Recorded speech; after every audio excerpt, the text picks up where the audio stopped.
Alright, so this video is on why Debian, and it's just a look at the Linux distribution, the Debian Linux distribution. If you're not planning on running the Debian distribution, you're going to run something else, even like a derivative of Debian, then this video can technically be safely skipped. It's not going to be very technical. It's just going to talk about the inner workings of the Debian project, the Debian repositories, basically.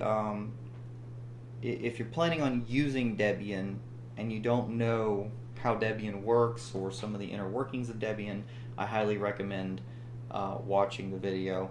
If you just want to know more about Debian or how Debian works, then definitely check it out. But if you don't care about Debian and you just want to run any old Linux distribution, whatever that may be, then this video can absolutely be safely skipped. This is just sort of an informative thing to talk about Debian. I thought it would be a good idea to put it in the series because it is the distribution of choice that I'm going to be using, and it is the distribution that the video series kind of mainly targets. Like I said, all other distributions are kind of supported by proxy, although some stuff will probably require some translation in order to make it work, especially if you get into distributions that are not Debian based, like RHEL, Red Hat, or Arch or SUSE or something like that. Then you'll end up with with some incompatibilities between these guides and your OS that you'll need to sort of work out. But if you're running a Debian derivative, then generally things should work fine. But yeah, so what is Debian? So let's talk about some Debian facts. So the first release of Debian was in 1993. So yeah, it's been a while. I think it's been 25 years, I think is the big celebration they just did. So it's been around. It's an old distribution. It's actually one of the oldest actively maintained distributions in the world, which is pretty awesome. Yeah. Debian releases are named after characters from Pixar Toy Story movies. So if you didn't know where the little code names come from, that's what it is. The current one is Stretch, and the next will be Buster. And here's a quick little interesting fact about Buster. Buster is actually unique among the releases, at least the stable releases, because Buster is the very first stable release that will not be a toy, but instead just a character, because Buster is the family dog. The only other release that is not a toy is Sid, but Sid is the unstable version of Debian. It's basically where packages come in, and we'll talk more about this later in the video, but that distribution never gets released. Sid will never become stable. So Buster will, for now, I guess, remain unique among the distributions for not actually being a toy, but being a character. In fact, a family dog. So the name Debian, where does that come from? That comes from the founder, who was Ian Murdoch, and his girlfriend at the time, Deborah. It's basically a merger of their names. So the Debian logo, which is commonly referred to as the Debian swirl or just the swirl, represents magic smoke, supposedly. And you can think of like a genie puffing out of a lamp or something. I think that's what they were going for. Not really 100% sure on that, but that's what it represents. And in fact, there are alternative versions of the Debian logo that actually include a small lamp-like thing underneath the puff of smoke. So yes, the Debian swirl, it's not like the golden ratio or something like I originally thought it might be. It's actually a representation of magic smoke. So Debian calls itself the Universal Operating System, and it's not wrong. It officially supports 10 different architectures, and it even supports multi-architectures. So, for instance, if you run the 64-bit version of Debian, it is possible to install 32-bit packages and run them successfully. In fact, if you want to run Steam, you need to enable that support and install 32-bit packages. The same can be said of Wine. If you want to run Wine, you're going to need 32-bit support. So there's that. And also a quick note about the universal operating system. So my personal experience with Linux, I originally started on actually SUSE Linux, I think, was the first Linux distribution I ever tried. And at the time, I was a complete newbie, and I didn't really know what I was doing, and I didn't have very good experience with it. I thought it was kind of glitchy and unstable, but that was probably my own stupidity at the time. But I got kind of turned off of it, and I went back to Windows, and then eventually I got Linux curious again, and I installed Mandrake Linux, and I experimented with that, and then that became Mandriva, which was alright, I suppose, but inevitably I ended up kind of going away from that, and finally got frustrated and said, you know what, I want to find a new Linux distribution that I want to get behind and try. And I went to Google search and typed in the universal operating system. And believe it or not, that is how I found Debian, because that was the only result that came up.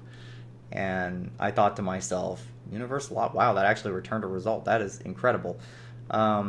So that actually led to me finding the operating system and using it. And I promptly broke my install a bunch of times because I'm a huge nerd who can't ever be satisfied with anything, and I had to install packages I probably had no business installing, and yeah, there were quite a few times where my computer needed to be fixed, and I pushed through and fixed it, and now everything I run is Debian. So I guess it's a success story. Anyway, let's talk about the project administration. And I don't mean like administrating a Debian server. I mean, how is the project administrated from an overarching view? So the Debian has a president-like figure known as the Debian project leader. He basically, leads the project, essentially. Also referred to as the DPL, Debian project leader. He's elected annually by other developers and is currently Chris Lamb. Debian has a technical committee that resolves conflicts within the project. So one of the other things they do is they provide, mentorship and technical guidance, that sort of thing. But typically they resolve conflicts. So when there's a debate about what direction the project should go or what technology should be used, such as the dreaded old systemd debate, the technical committee is who essentially determines the final, if we're going to do one thing or the other kind of deal. So yeah, that's sort of their role, I guess. Debian has a constitution that outlines the inner workings of administrating the project, so that's where you're going to find information on how the DPL is elected and what responsibilities there are, etc., and so forth. Debian also has a social contract that outlines the moral agenda of the Debian project. Think of it as like an agreement between the users and the developers of Debian on how Debian will, be managed from a moral standpoint, what kinds of things they will do, etc., and so forth.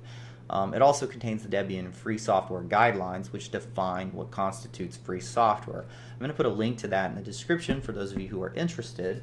But here is, I guess, what that looks like. Let's see if I can get this to pop up correctly. So yeah, here it is, the Debian Social Contract. So this is the contract that Debian makes with its users, and it has 5 basic points. And I'm not going to read everything, but the general big ones are that they will remain 100% free, because of course they will. They'll get back to the community, because of course they will. Number 3 is the most interesting, and it is, we will not hide problems. This is something that I think is amazing in the Debian project, but it's also very much so a double-edged sword, because again, when you don't hide problems, you don't hide problems, and that is why it is very important in Debian and other free software projects, even more so than normal, to keep your stuff patched, because as soon as an exploit is available, it is publicly released, and it is made available to pretty much anybody. So anyone can figure out how to easily exploit an old package in one of these free operating systems. So if you're going to run Debian, that's great, and please keep it up to date. You know, it's pretty critical. I mean, I'm not saying that by running Debian you're making yourself vulnerable. That's not true. But you do yourself a major disservice when you don't update your system. And updating packages in Linux is a breeze. I will show you all that later in a video, as discussed in the timeline before. We'll cover updating packages. It's really, really easy to do, and I'll even show you how to do automated updates so that you can basically set it and forget it and not ever have to worry about anything. So you can see the rest. Also, there's the Debian Free Software Guidelines. The Debian Free Software Guidelines just basically outlines what constitutes free software and what, you know, it creates a definition for it so that it can be understood what we're talking about when we talk about free software. In my last video, I had a particular slide which outlined what free software was, and many of the points in that slide came from this document. Not all of them, not all of these points were in the slide, and not all of the points in the slide were in the document, but most of the points in the slide, I think all but one, came from this document. And so it's something that if you're interested in, you know, check it out. You know, you could learn an interesting thing about Debian. So let's see if I can get the slideshow going again. So let's talk about Debian branches. Debian has three main branches. There's stable, testing, and unstable. And those are the branches that most people, I think, know and understand. You know, I think most people are familiar with those branches, but I don't know that everybody really knows how those branches work. So I'm going to go into that a little bit. Because I've heard things like, you know, you'll get an update in Debian and then it'll break your printer, which, if you're running testing or unstable, could very well be the case. If you're running the stable distribution, though, that's virtually impossible. So let's go into why that is. So how do packages work in Debian? Well, packages generally come in on the unstable branch. That's where they get introduced into the repository. And from there, they generally have a waiting period of about 5 days, I think. It's usually a week, 5 days, something like that, before they can be moved into the testing branch.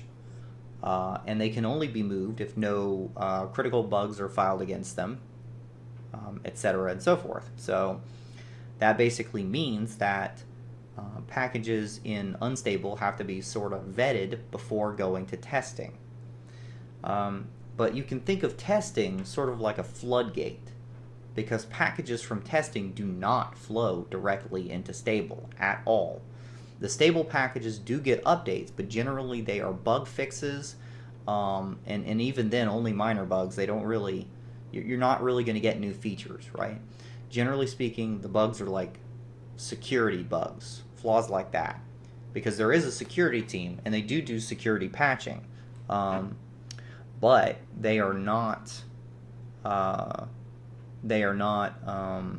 coming directly from testing. You're not going to get a new version of KDE, for instance, or a new version of LibreOffice in the stable distribution. What you'll get is a version of LibreOffice that has a patch that fixes a critical bug that would have caused some security violation. That's what you'll get. But you're not going to get like the new release of LibreOffice. That's not how it works. So the idea that you're going to get some random package in stable that will break a driver on your system or cause your video to malfunction is not normally the case. Generally speaking, the only time you're going to see that is if you move away from stable in by some other way, either running packages from testing, running the full testing distribution, or running the backports repository, which we'll discuss in a few minutes here. So in addition to those three main repositories, you also have some additional branches. So there's old stable and old stable, and they are exactly what you think they would be. They're basically the prior releases of Debian, so they're kept around so that you can still use them. And old stable, due to LTS support, actually does have patching and some updates done to it, although I don't think it's as supported as the stable release, but you do still get some software patches, specifically and most commonly security patches. So in addition, Debian also contains some partial branches. Now, what do I mean by partial branch? All of the branches we've discussed up till now, testing, unstable, stable, old stable, and old stable, they are full branches unto themselves. That means that when you run testing, you should only run testing, never stable and unstable. If you're going to run unstable, you should only run unstable. And the same can be said of stable. Running multiple branches is actually referred to as a Franken-Debian, or a mixed system, and you should avoid that because it's dangerous. It'll lead to what they call dependency loops, which can make it very difficult to update your system. So generally speaking, you should only have one repository enabled at a time. Backports and experimental are the exceptions to those rules. So backports is a supplemental repository. It does not contain a complete Debian system unto itself. It only contains additional packages for the stable repository, and it should only be used with stable. You should never use backports with testing or unstable because it doesn't make any sense to do so. Here's why. What kind of packages does backports actually contain? So one of the common complaints about Debian stable is that it feels old, especially as the stable release ages and we get closer to a new stable coming out. The packages can start to feel quite dated, and that's because they haven't been updated with new features or new major versions in about 2 years, roughly. And what that means is that people who run the stable distribution might start to crave new packages, especially if they're like me and they like to run cutting-edge stuff, which is kind of hilarious that I'm a big Debian fan who also likes cutting-edge packages. Yeah, seems to not work out, but there are ways to get what you want on Debian, and I will teach you those later. So backports is one of those ways. It is a way around that barrier. Backports basically takes packages from testing and recompiles them against the stable distribution such that the package becomes compatible with the stable distribution, so that it becomes possible then to take a testing package and install it on a stable system without updating your entire computer. You know, there are certain things like glibc, for instance, that are core components of the operating system that you do not want to update because so many things are dependent on them. And a lot of times if you install testing packages, those are exactly what get updated, and that's not necessarily a good thing. So it's a good idea to try to run these things from backports. Now, having said that, you do need to be careful with backports. I have seen backports cause problems. But generally speaking, they're pretty vetted and they do work well. But if you're going to run anything other than stable, you should have a little bit of experience and know a bit about what you're doing. Now, the other side of that coin is the experimental repository, and that supplements unstable. And when I say supplements, you probably shouldn't run experimental packages. Basically, that repository is, as I understand it, for developers. It's so that they can test their packages against unstable before they put them in there. So if you want literally hot off the press packages, experimental is where you'll find them, but you might be a little bit crazy for running them. generally speaking, if you think testing or unstable invites trouble, experimental is basically having a party with trouble. It's not a good idea, especially if you're a new user and you don't know what you're doing. The rule of thumb if you're a new user, as I usually preach, is stay as close to the stable distribution as you possibly can. Try to stay stable if possible. That used to be harder to do with like Wheezy and the old Squeeze distributions, because back in the day it was very difficult to run video games, for instance, with old video drivers, because the video drivers are so immature in Linux at the time that a new driver was necessary in order to run newer video games, especially at decent frame rates, but sometimes even to run them at all, it required a new driver. That is less the case now, and I'm not saying new drivers aren't a good thing. You can absolutely get a lot of benefits from running new drivers, but my system currently is Debian stable and runs the stable NVIDIA proprietary driver from the non-free stable repository, and I can run pretty much any game I want. And one of my monitors is 4K. I even can run like some games from Steam Play, which is the port, the emulation layer, Proton, I think it is. It's like a fork of wine that is baked into Steam, and I can run games, some games on that in 4K at max settings, which is pretty cool. And I'm doing that with the stock drivers. So do you need them? I mean, they're nice to have, but you don't necessarily need the newer drivers unless there's truly a feature out there that you just can't live without. So yeah, stick to stable if possible.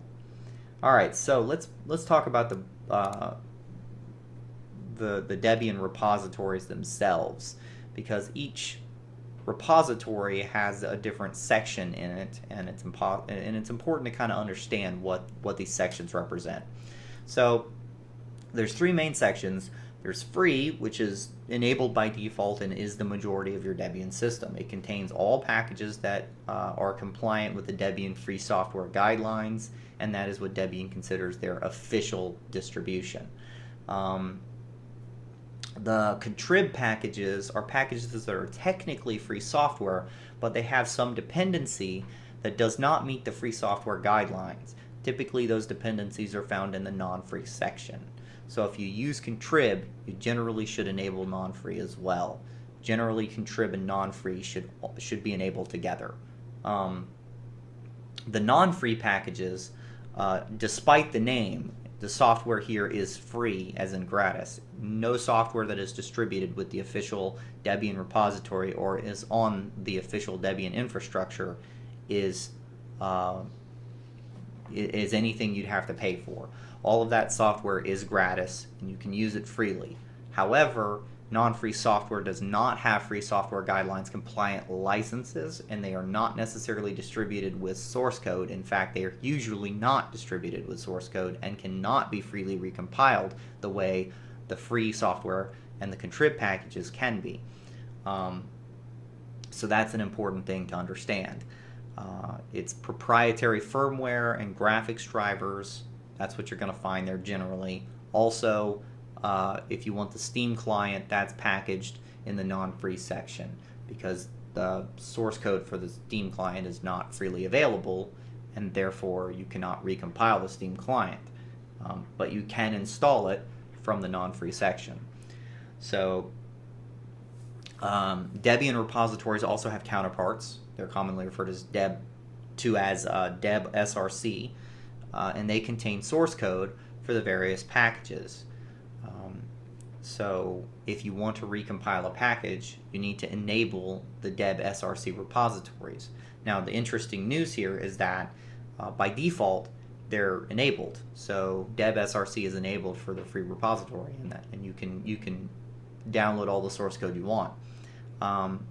I, however, often recommend that if you don't need to compile software you can disable those repositories. It's pretty optional to have them. You don't need them if you're not going to use them, though. So non-free software does not generally have the this counterpart like we discussed earlier. There is no deb src for non-free, even though the repository itself will have a deb src because the non-free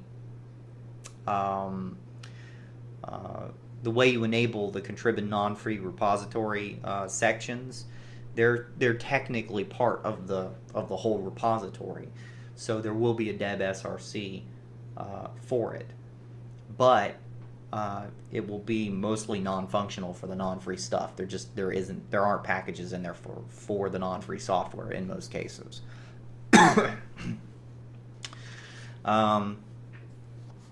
So that pretty much covers that.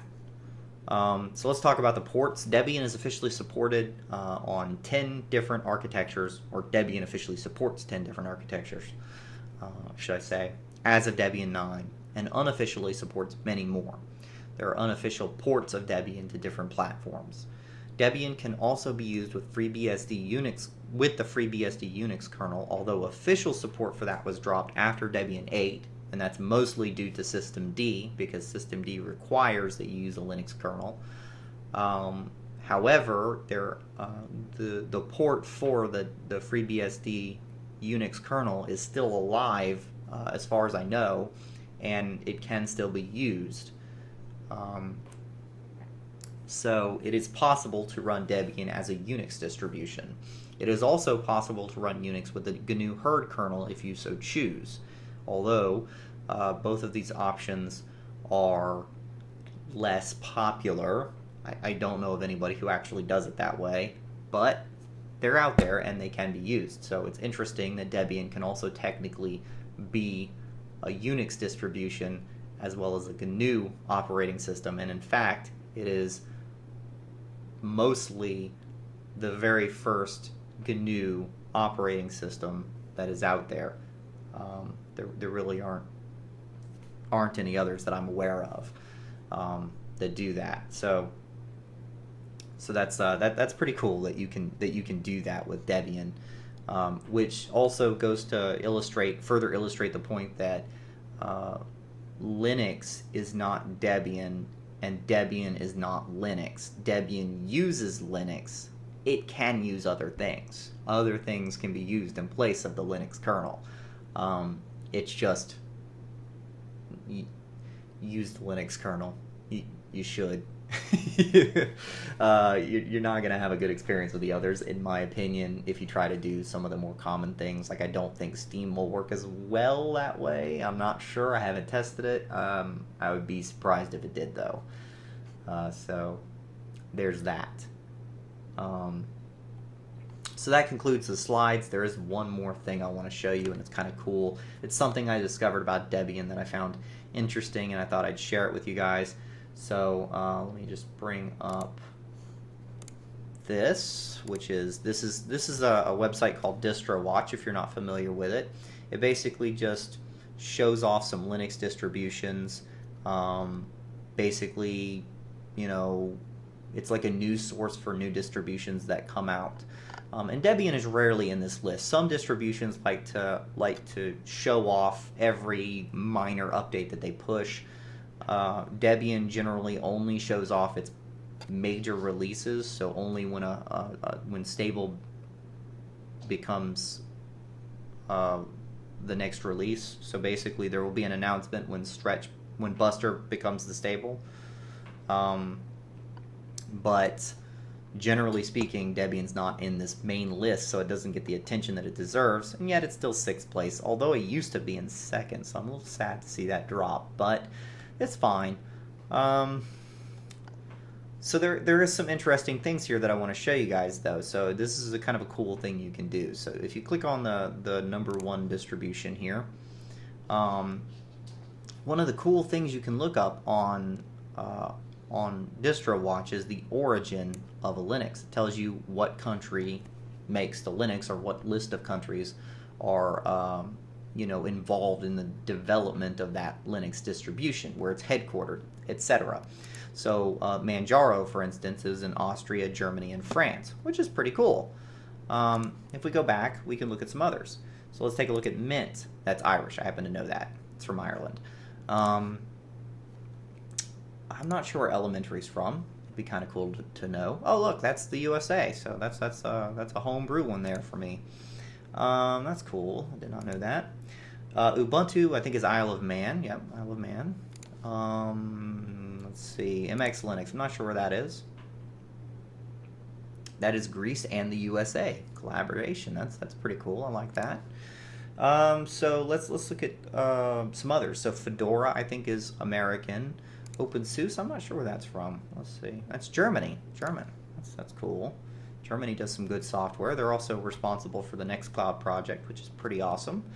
CentOS, I think, is also American. Arch, I'm not sure where Arch is from. Oh, that's Canada. Canada. That's cool. So yeah, I think, what is it? There's one called Makulu, that's South African. I mean, these things are from everywhere, and it's really cool to see where these Linux distributions come from. It's just neat to know that there's that many of them, and how many different cultures and communities and places these Linux distributions come from. But what I noticed was, and this is really kind of interesting to me, is that Debian is different. It will say something different than pretty much every other distribution on this list. I have never seen another distribution say this, and to me, it really speaks about the Debian project and the values in Debian, because Debian doesn't list a country.